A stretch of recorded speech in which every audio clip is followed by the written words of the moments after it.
as a result of yesterday. This is between Infinity eSports and Polando Boys. Now, we've received the replays from them, so they already know who's won. And on top of that, we have screenshots of the drafts. And Yay. as you can see, or maybe you can't see, but I did send you the file. The first map was Cursed Hollow, and Infinity and Polando both have very interesting drafts. Infinity more standard, I would say, but Polando really pulling out some cool stuff here from the Polish team. So yeah, nice to see. So I'm just gonna kind of go over it until you can see it, then you can discuss. But Infinity, I believe. I can't actually think who got the first pick and ban. It should have been Polando Boys getting the first pick and ban. So I'm going to go off that assumption, which means that they first banned out Muradin. Interesting ban. Okay. Then Infinity banned out Abatha. So no Uther ban. Does that No mean Uther Uther was ban. the first pickup for Polando Boys? Polando Boys actually first picked Sonya, if this is the order in which it went. I'm now feeling that Infinity got the first pick because they did actually end up getting Uther. So I feel like it was probably Infinity first pick Uther. Polando Boys then follow up with a Kael'thas Sonya pick. Infinity's second and third picks were Jaina and Leoric. So no warrior, well, I suppose one warrior for both teams, but no like hard solo tank picked up yet. As Sonya's a damage dealing warrior, and Leoric, not the tankiest warrior in the game, relies a lot on his own sustain. Yeah. The next ban phase came out, and I believe that was Kerrigan banned out first from Polando Boys, and then Malfurion as a follow-up ban, having no supports on Polando Boys, so a target ban against a support they don't want to play against. Yeah. Throwing straight away then to Polando's picks, they pick up the Arthas warrior to be kind of the primary tank, I would imagine, plus Tyranda's support. So she's not going to be solo support. You'd assume she'd pick up. They'd pick up another healer. But Tyrande, very very good pick. We saw her do such great work last tournament. Sorry, I say last tournament. Last night. So yeah, love to see how our kind of, I would say Polish #1, but strong Polish team does with Tyrande in their hands. Infinity eSports then. Their last two picks were Zagara and Anubarak, so going for a double warrior lineup, or triple with the Uther warrior. But double warrior lineup with Anubarak and Leoric, and then double solid ranged assassins with Jaina and Zagara. Now I know Zagara's a specialist, but for all intents and purposes, he fills out that assassin role. And in fact, I'm really excited to see the Zagara play from Infinity, as hands down the Devouring Maws were the primary reason they beat out. Who did they? Firing the Hosts, Firing the Hots, or Firing the Host yesterday in the semi-finals. The Devouring Maw, they were losing the early game, but then as soon as Zagara got hit level 10, she got her Devouring Maw. Every single fight was immediately turned around. Was it Inception on that Zagara last night? I believe so. Yes, Inception. Yeah, he was on point with those. There was 2 or 3 Devouring Maws which secured them a boss. There was 2 or 3 that secured them further kills in the fight. They had just about won the fight, and then the Devouring Maw would land on 3 players. They'd kill the solo remaining player, and then kill out 1 or 2 of the players who got caught in the Maw. It was crazy, and this just happened constantly. There was never a bad Devouring Maw. And then finally, Polando Boys pick up the the duo support Brightwing. So Brightwing with Tyrande. Yeah, so something I'm really excited to see. Tyrande is very good at filling in holes where another support has. So when you have a Kharazim and you have a Brightwing where they're doing that AoE sort of heals and there's no way to target, Tyrande is very good at filling that gap there. Interesting they didn't take a Kharazim, as Kharazim's open at this point, but we'll see how it works out for them.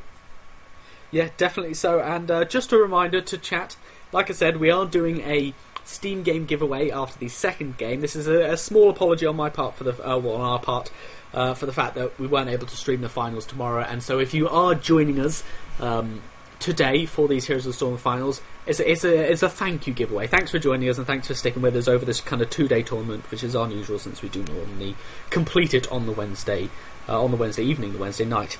And eSports, the reason we're streaming off my channel instead of eSports Wall is because eSports Wall currently has their Hearthstone tournament going on right now. So after this, since this probably won't last that long, maybe about an hour and a half, we're gonna you can jump straight over there, or maybe you can have 2 open, so the break in between games. But getting on into it now that we've kind of gone through the draft, let's get this replay starting. Get into the tournament scene. We are on Cursed Hollow, probably the map we see the most here. What do you do on Cursed Hollow? You want to collect the tributes, those little raven heads with the wings. You get 3 of them, your enemies get cursed. Curses are bad. They stop your guns from firing, and your minions drop down to 1 health.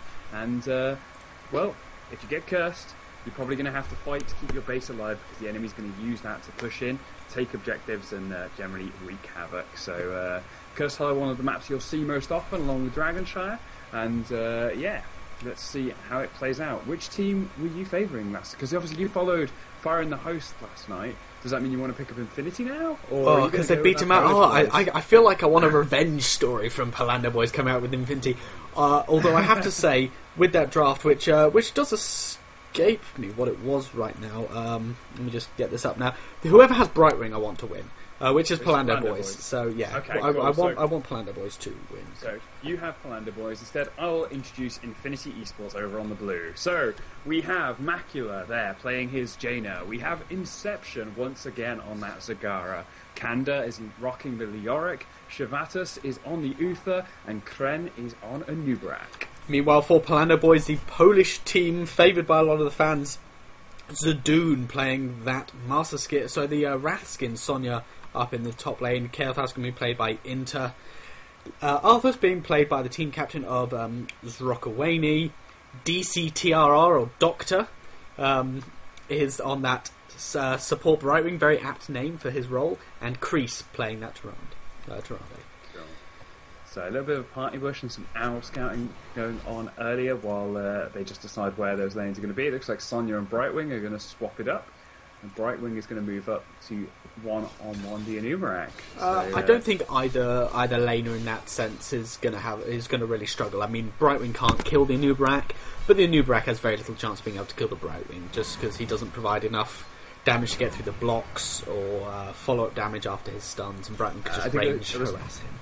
I think it was more to put this Sonya into the Leoric, just as Sonya does have that very good game into Leoric, but a lot of pressure down bottom from Infinity eSports, already pushing Polando Boys back to their gate and popping a few fountains there. So good pressure on there, but Polando putting pressure on the mid lane as well. So we'll have to see how that goes. So right now we have, as you say, this push happening. We've got Sonya has rotated down from the mid lane. To potentially come deal with this push. We've got 4 members for Polando coming in here. We see the Howling Blast coming in. It actually does not connect on Zagara or Uther. So good kind of constant movements out there from Infinity eSports. Tyrande just throwing a sentinel up there, hitting Leoric, making sure Leoric doesn't feel too comfortable in that lane, as people could be on the way, but they're not. Sonya's just coming back to soak some experience. And that little gank costing them a little bit of experience, as they did have no one soaking mid. So 2-minute mark hits, so the minion camps have spawned. We expect to normally see teams go straight for their siege or their bruiser camps as soon as they spawn at the 2-minute mark, which is what we see from Polando Boys. This is very good play because the first tribute will spawn somewhere between the 2-minute and 3-minute mark, normally around 2.5 minutes. Polando Boys going to pick that bruiser camp up, which will move towards the mid lane and push there, meaning regardless of where the tribute is, it's they're waiting for the tribute to spawn to claim it by the looks of it. So I think they were checking to see if Polando Boys were at their siege giants, which they are not. The tribute, being a bit of a late spawner this time, going to pop at that 2-minute 41-ish second mark, which means it'll be active at about the 3-minute mark. Yeah, so Leoric leaving lane to come down to fight for this tribute means that mid lane is going to be empty. And thinking about it, for Polando Boys, this is the perfect spawn location because they have a Brightwing in the top lane who at any point can jump into this fight, whilst Anubarak will have to run himself all the way down. Yeah, so Arthur's just sitting at the front, going to put up his Frozen Tempest there and dare Infinity to come a little closer. But Infinity just backing off, putting a bit of poke, and he gets channeled there. Brightwing does come down, so Now, Infinity going to have a bit of experience advantage with the top lane. This But, isn't no real another action. Tyrande on Cursed Hollow, but on top of that, it's a different player because we normally see team captain for yesterday when we followed it, it was team captain for Fire in the Storm, but yeah, we've been seeing that this is the exact same build out of all the trials we've been seeing, which is Pierce at level 4, and I think that's very clever for this map, and especially if you take Ranger at 16, or regardless of whether or not you take it at 16, because people are on the tribute, they're guarding that person by trying to soak skill shots. If you position the owl correctly, it's just going to go through everyone and interrupt capturing the tribute from afar. So that's a very, very good tactical choice for this map. Yeah, so pretty good there. We do have the second tribute coming up. At the moment, Brightwing is in the top lane, but it doesn't have that teleport for another 20 seconds. So if Infinity wants to fight at this point, there's no Brightwing to come down, and Nubrak is starting to walk down. So we'll see how this does go. Arthur's getting a few hits from Janus, falling quite low, and is taken down there. Yeah, it's something that Brightwing would want to do, is actually take damage and soak damage from the creep wave or Nubrak to heal herself with her trait to get that cooldown off quicker with her level 1 talent of Hyper Shift. So that's something you can do as a Brightwing. Get yourself, take a tower shot if you have to, just so that your trait heals you, and that will reduce the cooldown of your trait because of your Hyper Shift at level 1. Yeah, so Brightwing did come down a little earlier, was able to heal the Chaos Thirst, but didn't take a lot of damage. So a good trade back there for Infinity, bringing them a level up now on the Polando Boys, and 1-for-1 in the tributes. Yeah, Meanwhile, they're going to go move and take their Bruiser camp. In fact, Polando Boys have taken their boss up and top. Sonya, very, very capable of tanking it, as well as the Arthurs, both with self-heals and a lot of sustain and damage coming out there. Oh, Kren is going to see this, though, and they're not at a particularly healthy point now, so Kren is going to come to contest. Crease is going to come down. Kren now solo tanking, while he does have some backup in the Auric and the Zagara there. It's going to be gonna have a contested fight for this. Howling Blast there stopping Kren, but he's able to burrow strike away. And is Sonya going to fall? Sonya trapped between that boss and that Nubrak does fall, and the Infinity guys do grab that boss for themselves, along with picking up 3 members of Polando Boys in that fight. Sonya wasn't able to whirlwind herself out. As soon as she started to whirlwind, the Uther stunned her within a second. That was very well timed, either luck or completely calculated skill. Coming out there, the Tyrande got picked up by the boss's root, which it does immediately after spawning, if there's any enemies around it. So, unfortunate for her, and obviously the Arthur's not able to self-sustain through 3 members. 3 kills, a boss, and a tribute for free there by Infinity. Yeah, didn't even realise they took a tribute, and they're just going to go down and take their boss. They do. They also pull over 2 levels ahead now of the Polando Boys, so not looking good for them. Yeah, Polando Boys in maybe a bit of trouble. So the Brightwing team potentially not coming through yet. I really hope they kick into high gear into the late game though. They need to not take engagements and hit that level 10. Obviously, since their heroic abilities will spell a lot more sustain for the Arthurs in the form of Shadowstalk, the Blink heals, plus presumably the Army of the Dead. Since he is a solo tank. I know Sonya is a warrior, but Arthas is a tank. Sonya's more the damage bruiser.